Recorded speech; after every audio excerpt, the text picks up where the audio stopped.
Assalamualaikum warahmatullahi wabarakatuh. Perkenalkan, nama saya Sanjang Prakoso, mahasiswa IAINU Kebumen, Fakultas Ekonomi dan Bisnis Islam, Prodi Perbankan Syariah 5. Di sini saya akan mempresentasikan tentang Asset and Liability Management Perbankan Syariah, cara menghitung besarnya cash ratio GWM sesuai kebutuhan yang optimal, serta menghitung equivalent rate. Tugas ini untuk memenuhi mata kuliah Manajemen Perbankan Syariah. Masuk materi yang pertama, yaitu cash ratio. Perhitungan cash ratio. Cash ratio merupakan rasio yang digunakan untuk mengukur kemampuan bank dalam melunasi kewajiban yang harus segera dibayar dengan harta likuid yang dimiliki bank tersebut. Rasio ini menunjukkan kemampuan bank untuk membayar kembali simpanan para nasabahnya dengan alat-alat yang paling likuid yang dimiliki bank tersebut. Cash ratio merupakan salah satu rasio finansial yang sering digunakan untuk menghitung berapa kemampuan bank dalam membayar utang lancar dengan aktiva lancar yang tersedia secara matematis. Cash ratio dapat dirumuskan sebagai berikut. Cash ratio sama dengan kas plus penempatan pada bank lain per utang lancar dikali 100%. Tidak ada suatu ketentuan mutlak tentang berapa tingkat cash ratio yang dianggap baik atau yang harus dipertahankan oleh suatu perusahaan, karena biasanya tingkat cash ratio ini juga sangat tergantung pada jenis usaha dari masing-masing perusahaan. Akan tetapi, sebagai pedoman umum, tingkat cash ratio 2,00 sudah dapat dianggap baik atau considered acceptable. Contoh perhitungan rasio. Cash ratio 2007 sama dengan 550.992 per 14.513.067 dikali 100%, maka rasionya 3,79%. Selanjutnya cash ratio 2008 464.601 per 11.862.408 dikali 100%, maka rasionya 3,91%. Cash ratio 2009 sama dengan 645.680 per 10.886.834 dikali 100% sama dengan 5,93%. Cash ratio 2010 2.253.222 per 11.193.116 dikali 100% sama dengan 20,13%. Selanjutnya ada perhitungan giro wajib minimum. Pengertian GWM atau giro wajib minimum. Berkaitan dengan giro wajib minimum, Bank Indonesia telah mengeluarkan dua peraturan Bank Indonesia PBI, yaitu PBI nomor 6/21/PBI/2004 tentang giro wajib minimum dalam rupiah dan valuta asing bagi bank umum yang melaksanakan kegiatan usaha berdasarkan prinsip syariah. Giro wajib minimum statutory reserve atau GWM adalah simpanan minimum yang harus dipelihara oleh bank dalam bentuk saldo rekening giro pada Bank Indonesia sebesar presentasi tertentu dari DPK. Pasal 1 angka 6 PBI 6-21-PBI-2004. Giro wajib minimum adalah simpanan minimum Bank Indonesia. Dalam giro pada Bank Indonesia yang besarnya ditetapkan oleh Bank Indonesia berdasarkan presentase tertentu dari bank pihak ketiga atau DPK. Giro wajib minimum ini merupakan kewajiban bank dalam rangka mendukung pelaksanaan prinsip kehati-hatian bank dan berperan pula sebagai instrumen moneter untuk mengendalikan jumlah uang beredar. Giro wajib minimum merupakan kewajiban reserve yang ditetapkan oleh Bank Indonesia sebesar persentase dari dana pihak ketiga. Kekurangan GWM. Pelanggaran giro wajib minimum pada rekening giro rupiah dan rekening giro rupiah dimaksud masih bersaldo positif, maka bank dikenakan sanksi kewajiban membayar sebesar 125% dari tingkat indikasi imbalan puas terhadap kekurangan giro wajib minimum. Rumus kekurangan GWM itu kekurangan GWM dikali 125% dikali tingkat indikasi imbalan P2S dikali 1/360. Ini untuk contoh perhitungannya. A.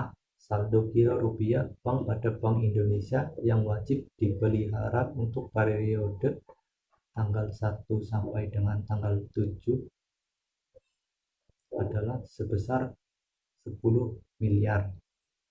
Saldo giro rupiah bank yang tercatat pada Bank Indonesia pada tanggal 1 adalah sebesar 1 miliar. Tingkat indikasi imbalan puas pada tanggal 1 sebesar 12%. Sanksi kewajiban membayar untuk tanggal 1 adalah sebesar 10 miliar dikurangi 1 miliar dikali 1,25 atau 125% dikali 0,12 atau 12% dikali 1/360 sama dengan 3.750.000 rupiah. Selanjutnya ada saldo negatif. Pelanggaran giro wajib minimum pada rekening rupiah yang mengakibatkan saldo negatif, maka bank dikenakan sanksi kewajiban membayar sebesar 125% dari tingkat indikasi imbalan puas terhadap giro wajib minimum ditambah dengan sebesar 150% dari tingkat indikasi imbalan puas terhadap saldo negatif. Perhitungan sanksi kewajiban membayar saldo negatif adalah GWM dikali 125%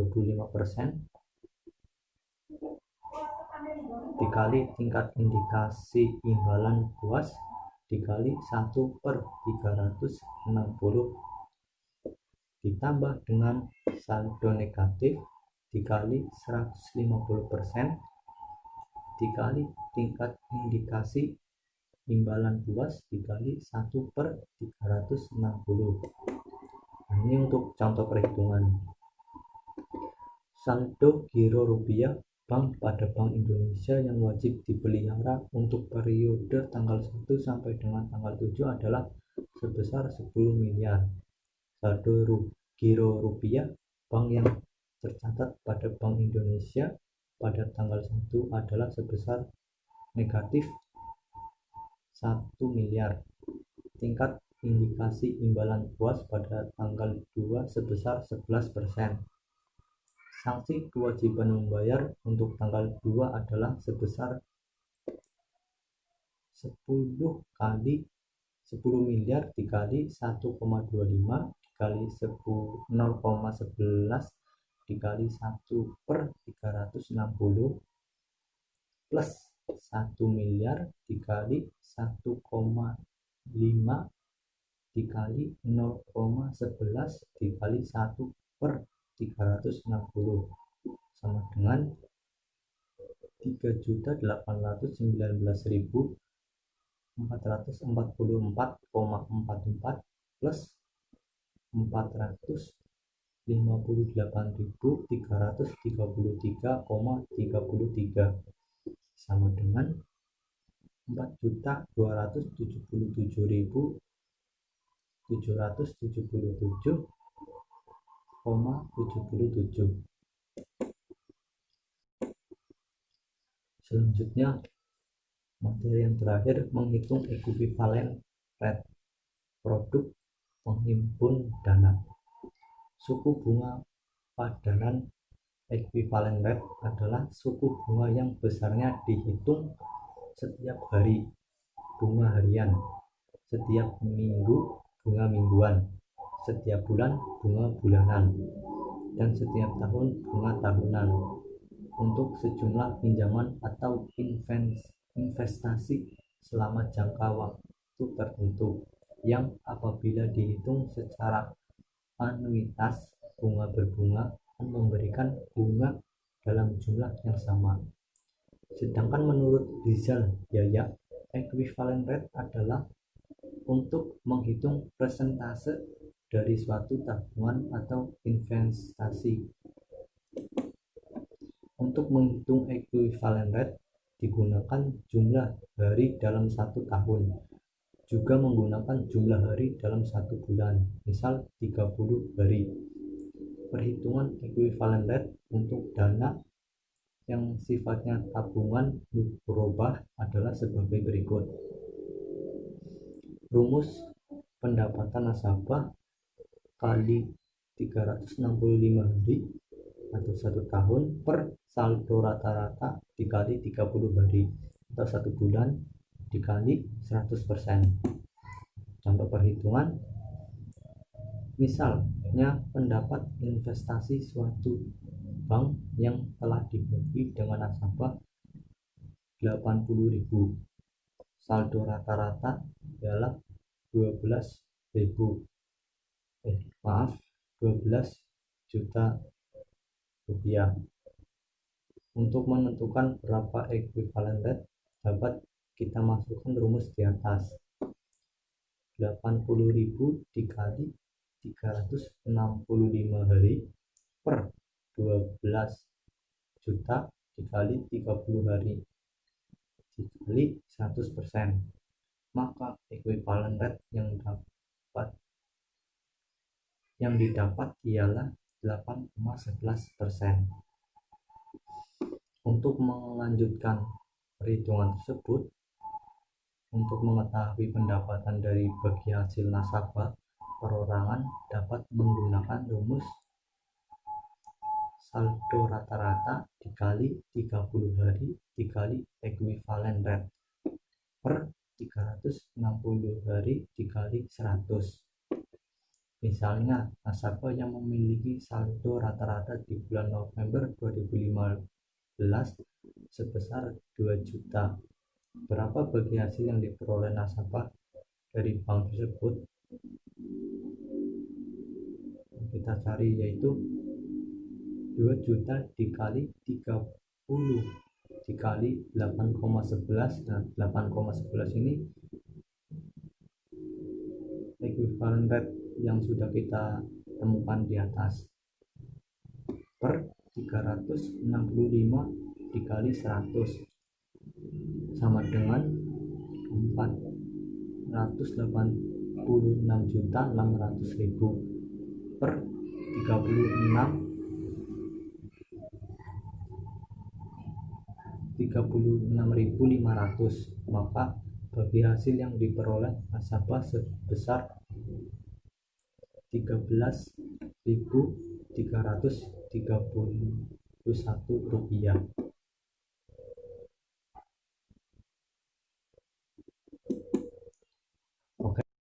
Sekian presentasi dari saya. Segala kekurangan saya mohon maaf.